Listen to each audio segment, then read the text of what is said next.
Pernahkah kamu dipanggil dengan nama yang bukan milikmu oleh seseorang yang seharusnya menjaga jarak, bukan mendekat terlalu dalam? Kisah kali ini bukan sekadar tentang keluarga, tapi tentang luka masa lalu yang menyaru dalam keintiman yang tak seharusnya ada. Selamat datang di cerita yang penuh tanda tanya, bisikan lirih, dan batas-batas yang perlahan kabur, dengan judul, Ketika Ayah Mertua Memanggilku dengan Bisikan, Bukan Nama Asli. Sebelum kita lanjut, jangan lupa untuk like, komen pendapat kalian di bawah, dan subscribe agar kamu nggak ketinggalan kisah-kisah misterius dan emosional lainnya. Yuk, kita mulai.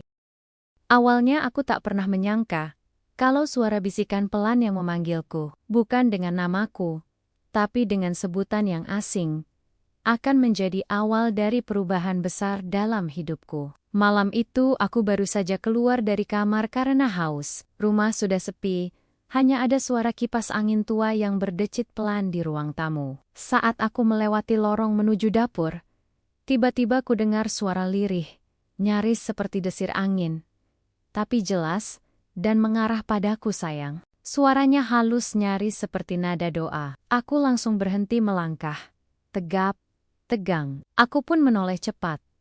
Jantungku berdetak tak beraturan. Kupikir itu halusinasi, tapi langkahku mengarah ke sumber suara secara refleks. Di ruang tamu yang setengah gelap, sosok ayah mertua duduk tenang di kursi malas. Ia tampak santai, menatap layar TV yang menampilkan siaran berita malam. Tapi ada yang aneh.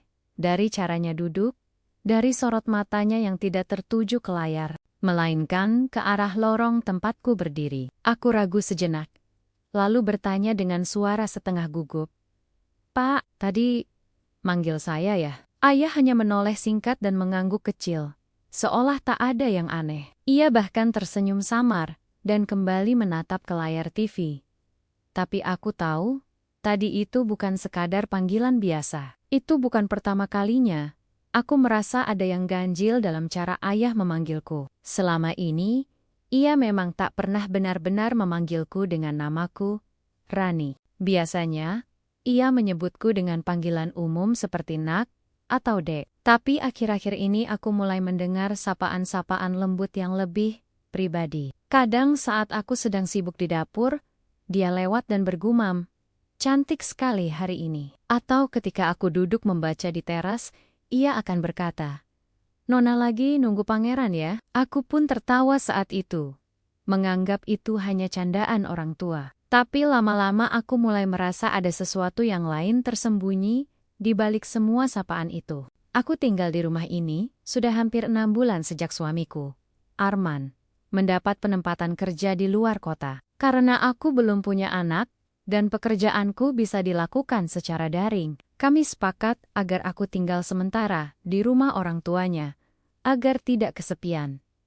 Awalnya semuanya terasa wajar. Ibu mertua sangat ramah, meski lebih sering berada di luar rumah karena mengurus toko. Ayah mertua, pensiunan guru bahasa Indonesia, sosok tenang dan teratur. Ia tipe pria yang kalau bicara selalu pelan dan penuh perhitungan. Tapi justru itu yang membuat setiap kata-katanya terasa seperti memiliki makna ganda, seperti teka-teki yang tidak bisa kutebak jawabannya. Hubunganku dengan ayah mertua sejatinya baik. Ia sering membuatkan teh atau kopi untukku, menanyakan apakah aku sudah makan, atau sekadar menawari camilan saat kami sama-sama menonton TV di ruang tengah. Tapi, setelah malam itu, malam saat bisikan sayang terdengar dari balik gelap lorong, hatiku tidak lagi sama. Ada keraguan yang mulai tumbuh, seperti duri kecil yang tertancap diam-diam, menyiksa perlahan. Aku mulai mempertanyakan, apakah semua perhatian itu benar-benar tulus sebagai seorang ayah,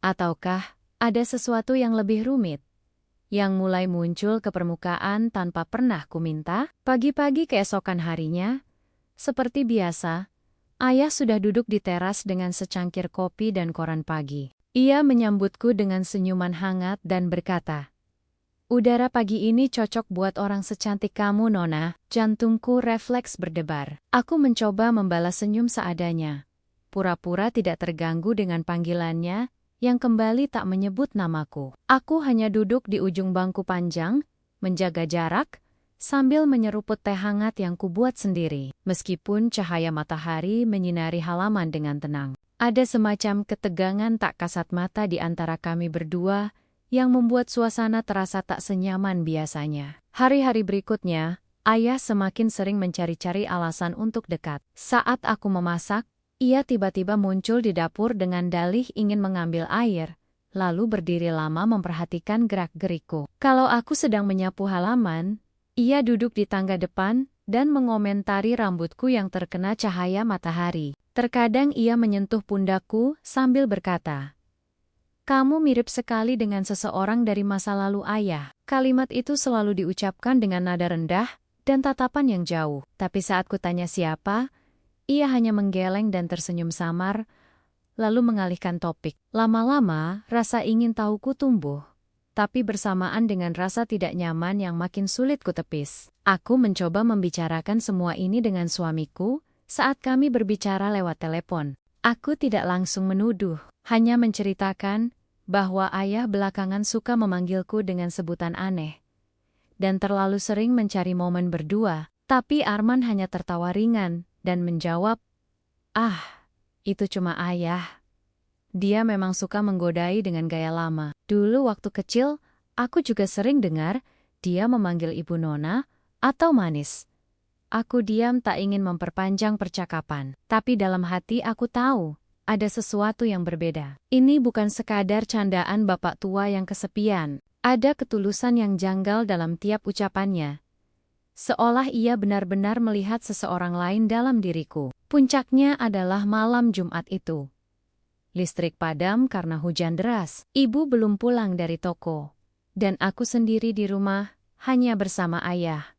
Rumah, dalam kegelapan, hanya diterangi cahaya lilin kecil di meja makan. Aku baru saja keluar dari kamar hendak ke dapur, saat langkahku berhenti mendadak. Di ujung lorong ayah berdiri, diam, menatapku dan nafasku tercekat. Ia berjalan perlahan ke arahku, lalu berhenti tepat di sisiku. Dengan suara pelan nyaris seperti gumaman, ia berkata, "Kau tahu, aroma tubuhmu mengingatkan ayah pada seseorang." Suara itu terlalu lembut, terlalu dekat, dan terlalu intim untuk hubungan kami yang seharusnya formal sebagai ayah dan menantu. Aku membeku di tempat. Suara hujan seperti bergema di dalam kepalaku, menyatu dengan detak jantung yang mendadak cepat. Aku ingin melangkah mundur, tapi kakiku terasa berat. Ayah hanya menatapku beberapa detik, lalu berbalik ke ruang tamu, seperti tak terjadi apa-apa. Tapi dalam pikiranku, semuanya sudah berubah. Malam itu menjadi titik balik. Aku tak lagi merasa sebagai menantu yang tinggal sementara di rumah orang tua suami. Aku merasa seperti seseorang yang sedang menjadi pemeran pengganti dalam kisah masa lalu yang tak ku mengerti, namun sedang dipaksakan hadir kembali oleh seseorang yang belum siap melepaskan. Malam itu aku tidur dengan lampu menyala. Sesuatu yang tak pernah kulakukan sebelumnya. Setiap bayangan dan suara kecil membuatku gelisah. Aku memutar posisi tidur berulang kali, tapi tetap tak bisa tenang. Kata-kata ayah terus terngiang di kepalaku.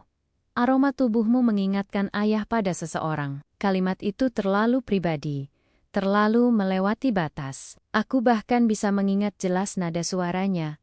Bukan seperti ucapan orang tua yang mengenang masa lalu, tapi seperti ungkapan kerinduan yang dalam. Aku mulai bertanya-tanya, siapa sebenarnya sosok yang sering ia sebut tanpa nama itu? Apakah aku benar-benar mirip dengannya? Keesokan harinya, aku mencoba bersikap biasa, tak ingin menciptakan suasana canggung, terutama saat ibu mertua sudah kembali di rumah. Namun di dalam diriku, ada ketegangan yang tak bisa kusembunyikan. Saat kami sarapan bersama, ayah hanya sesekali mencuri pandang ke arahku. Pandangan itu tak seperti biasanya. Ada semacam kegelisahan yang mencoba ia tutupi dengan senyum tipis. Aku tahu ia menyadari bahwa aku merasa berbeda, lebih waspada. Tapi yang membuatku heran, ia tak tampak merasa bersalah. Justru seolah sedang menyimpan sesuatu yang ingin ia ungkapkan lebih jauh, namun masih menahan diri. Hari itu, ketika ibu pergi ke pasar dan ayah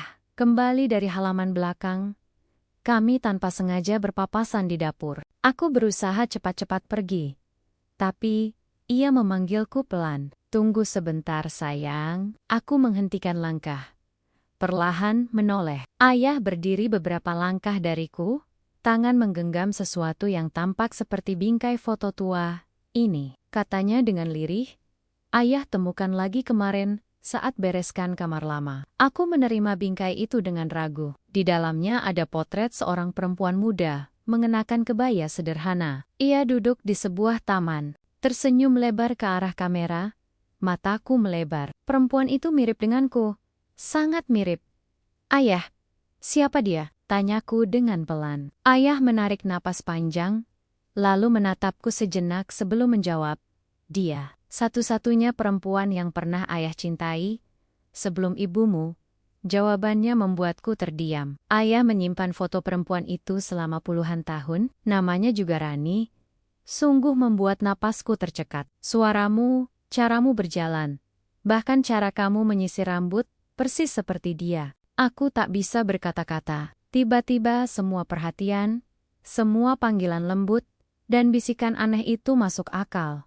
Setidaknya, dari sudut pandangnya, ia tidak sedang memanggilku sebagai aku, menantu perempuannya. Ia memanggil sosok dari masa lalunya, yang kebetulan hidup kembali dalam diriku. Aku mengembalikan bingkai itu dengan tangan gemetar. Tapi saya bukan dia, Pak. Kataku dengan hati-hati.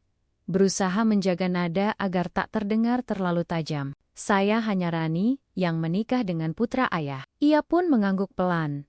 Namun wajahnya tetap menyimpan kesedihan yang dalam. Ayah tahu, tapi setiap kali melihatmu, rasanya seperti diberi kesempatan sekali lagi untuk menatap dia. Kata-katanya membuat dada sesak, bukan karena marah, tapi karena aku menyadari bahwa ini bukan tentang aku sebagai pribadi, tapi tentang bayang-bayang yang menempel di diriku.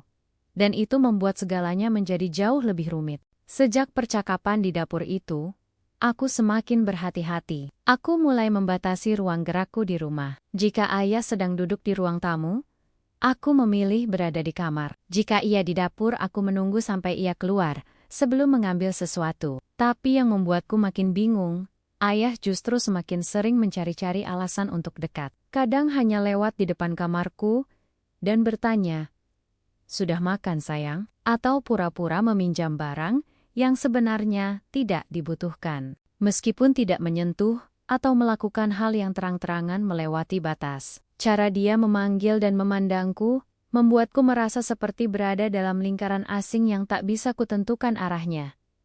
Aku sempat menghubungi suamiku lagi, kali ini dengan nada yang lebih serius. "Mas, aku merasa tidak nyaman tinggal di sini," kataku, mencoba menahan emosi. Tapi lagi-lagi Arman menanggapinya dengan ringan. "Kamu terlalu sensitif, Ron. Ayah itu cuma kangen masa mudanya. Lagi pula, dia nggak pernah berlaku kasar kan?" Aku hanya terdiam. Memang benar ayah tidak pernah menyentuhku secara tidak sopan. Tapi apa batas dari perilaku yang pantas, kalau yang disentuh bukan tubuh, melainkan perasaan dan batas psikologis yang seharusnya tak diganggu? Malamnya aku duduk lama di depan cermin kamar. Kubiarkan rambutku tergerai. Lalu kuperhatikan wajahku lekat-lekat. Apa benar aku mirip dengan perempuan itu? Perempuan dari masa lalu ayah? Semakin kupikirkan, semakin aku merasa seperti sedang menjadi tokoh pengganti dalam drama hidup yang bukan milikku. Perasaan itu membuatku lelah. Aku bukan hantu masa lalu siapapun. Aku hanya perempuan biasa yang kebetulan menikah dengan anak laki-lakinya.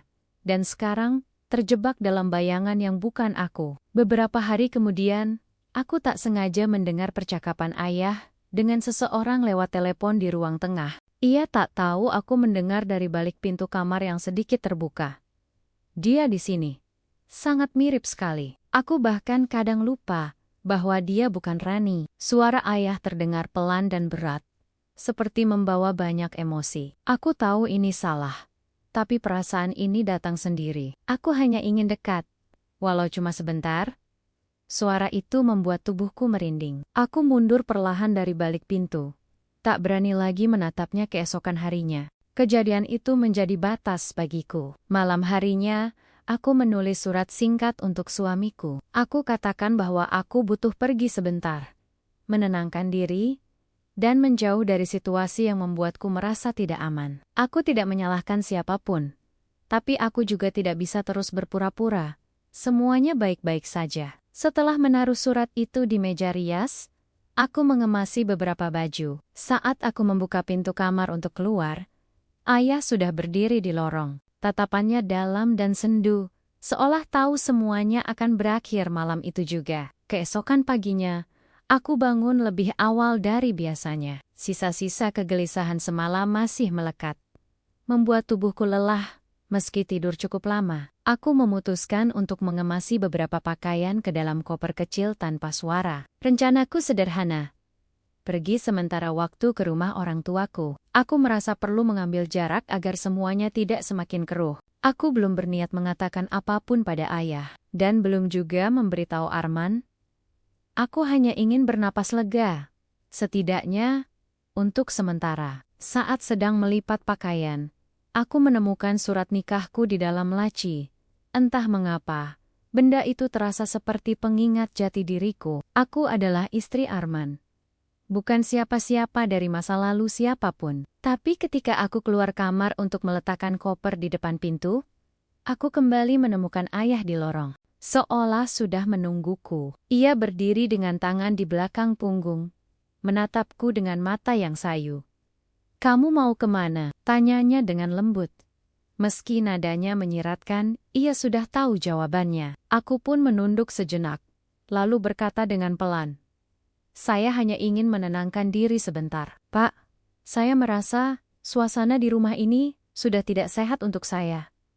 Ayah tak langsung menjawab, ia hanya berdiri di sana, seolah menahan sesuatu dalam pikirannya. Lalu, tanpa diduga ia berkata, "Kamu benar. Aku terlalu larut dalam bayangan masa lalu. Tapi kamu terlalu mirip dengan dia." Aku memaksakan senyum tipis. "Saya minta maaf kalau kehadiran saya mengingatkan ayah pada hal yang menyakitkan." Tapi ayah menggeleng pelan. "Tidak, jangan minta maaf. Justru aku yang harus minta maaf. Aku sadar, rasa kehilangan kadang membuat kita egois. Aku kira dengan memanggilmu seperti dulu aku memanggil dia, lukaku bisa sembuh. Tapi, ternyata, tidak." Kata-katanya dengan lirih, penuh kesadaran yang jujur. Untuk sesaat aku melihat ayah bukan sebagai sosok yang mengusikku secara emosional, tapi sebagai lelaki tua yang masih terjebak di masa lalu, menanggung kehilangan yang tak pernah benar-benar ia terima. Suasana pun tampak hening, hanya suara kipas angin tua dari ruang tengah yang berderit pelan. Aku ingin pergi secepatnya, tapi juga tidak tega meninggalkannya dalam keadaan seperti itu. Aku tahu luka kehilangan bisa begitu dalam, tapi itu bukan alasan untuk menyeret orang lain ke dalamnya. Saya akan pulang ke rumah orang tua saya sebentar. Saya butuh waktu untuk menjernihkan semua ini. Mungkin nanti setelah saya dan Arman berbicara, semuanya bisa lebih baik." Ayah mengangguk kecil, lalu berkata dengan lirih, "Terima kasih karena tidak langsung membenciku." Aku melangkah keluar rumah dengan koper kecil di tangan dan kepala yang penuh pikiran. Udara pagi menyambutku dengan dingin yang menusuk, tapi rasanya lebih segar dibanding semalam. Di balik semua kejadian ini, ada satu hal yang aku pelajari, bahwa luka yang tidak disembuhkan bisa menjelma menjadi rantai yang mengikat orang lain tanpa sadar. Aku hanya ingin melepaskan diriku dari rantai itu. Aku bukan Rani dari masa lalunya. Aku adalah Rani yang sekarang. Dan saat itu, aku memutuskan untuk kembali memilih diriku sendiri. Hari-hari di rumah orang tuaku memberiku ruang untuk bernapas. Di sana suasananya jauh lebih ringan. Ibuku selalu menyambut dengan senyum hangat. Ayahku tidak banyak tanya, dan aku bisa menenangkan pikiranku tanpa merasa diawasi atau diseret oleh bayang-bayang masa lalu orang lain. Tapi meski tubuhku telah berpindah tempat, pikiranku masih sering kembali ke rumah itu, ke panggilan lirih yang tak seharusnya ku dengar, ke tatapan mata ayah mertuaku yang menyimpan kenangan kelam. Semua itu menempel seperti bekas noda di hati yang belum sempat kupahami sepenuhnya. Aku tahu, aku tidak bersalah, tapi kenapa hatiku masih terasa berat? Suamiku Arman akhirnya datang menemuiku setelah membaca surat yang kutinggalkan. Ia duduk di ruang tamu rumah orang tuaku, wajahnya lelah dan tampak bingung. "Kenapa kamu gak bilang lebih awal?" tanyanya separuh kesal, separuh terluka. Aku menatapnya lama sebelum menjawab. "Aku sudah coba, tapi kamu selalu anggap enteng." Arman pun hanya terdiam. Mungkin, untuk pertama kalinya, ia benar-benar mencoba memahami bahwa ini bukan masalah sepele, bahwa ini bukan tentang aku yang terlalu sensitif, tapi tentang sesuatu yang lebih dalam, lebih rumit, tentang luka yang diwariskan secara tidak sadar, dan tentang batas yang telah dilanggar, walau tanpa kekerasan. Kami berbicara lama hari itu. Aku ceritakan semuanya. Dari tatapan ayah, panggilan-panggilan asing itu, hingga momen di dapur yang membuat tubuhku gemetar. Arman sempat menunduk dalam, menggenggam jemariku erat. "Aku minta maaf. Ayah memang pernah cerita tentang wanita bernama Rani. Tapi aku nggak pernah tahu segilanya dia masih terikat. Untuk pertama kalinya, aku merasa didengarkan. Aku tahu Arman juga sedang berjuang menerima kenyataan bahwa ayahnya menyimpan sesuatu yang dalam dan belum selesai. Tapi kami sepakat satu hal.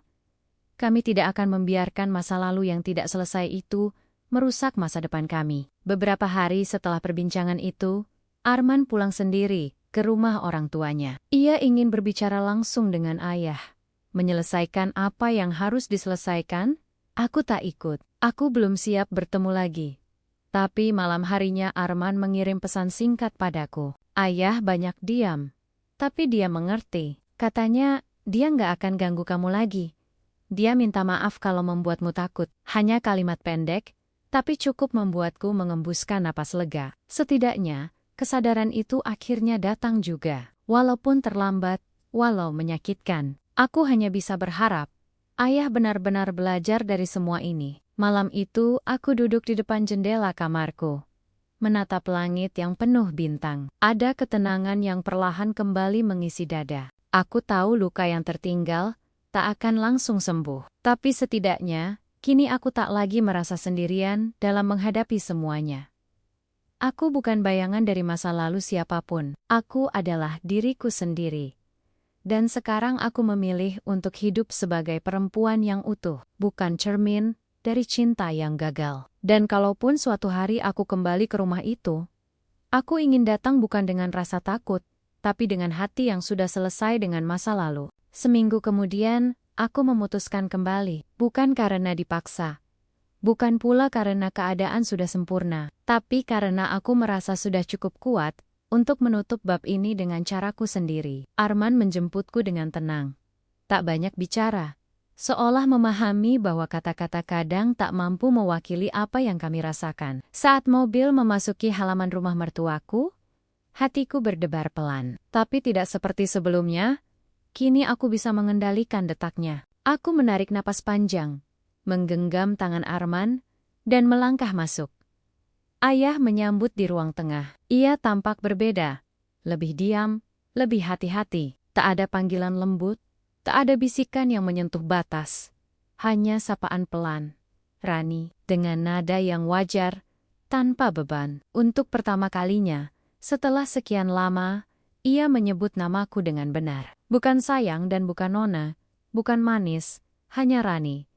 Dan anehnya, panggilan itu terasa jauh lebih bermakna daripada semua sebutan manis yang dulu ia berikan. Kami pun duduk bersama, tidak bicara banyak, hanya membiarkan waktu berjalan dalam hening. Tapi di dalam hening itu, aku tahu, ada pengakuan yang tak lagi perlu diucapkan. Dan ada luka yang perlahan belajar untuk tidak menyentuh orang lain lagi. Beberapa bulan berlalu. Hubungan kami menjadi lebih wajar. Tidak sedekat dulu lagi, tapi justru itu yang membuatku nyaman. Ayah tak lagi memanggilku dengan nama asing, tak lagi menatapku dengan mata yang mencari sosok lain di dalam diriku. Aku bukan lagi bayangan dari cinta lamanya. Aku telah menjadi diriku sendiri di matanya. Kadang, masih ada sisa getir saat mengingat semua yang terjadi. Tapi aku belajar menerima bahwa manusia kadang tidak memilih siapa yang ia rindukan, atau bagaimana kehilangan bisa membuatnya tersesat. Yang bisa dipilih adalah bagaimana seseorang kembali pulang dari kesesatan itu. Dan ayah pada akhirnya memilih pulang, bukan untuk menghapus masa lalunya, tapi untuk menghargai masa kini, tanpa menyentuh yang bukan miliknya lagi. Dan aku tetap berjalan ke depan, memeluk diriku sendiri, dan tak lagi takut pada bisikan apapun, karena aku tahu, aku tidak lagi menjadi cermin masa lalu siapa-siapa. Setiap luka punya cerita, tapi ketika luka itu menjelma menjadi bayangan yang hidup di hadapan kita, mampukah kita membedakan mana kenangan dan mana kenyataan? Terima kasih sudah menyimak kisah ini sampai akhir. Kalau kamu pernah mengalami situasi yang serupa, atau punya pendapat tentang kisah ini, tulis komentarmu di bawah, karena kami ingin dengar pandangan dari kalian semua.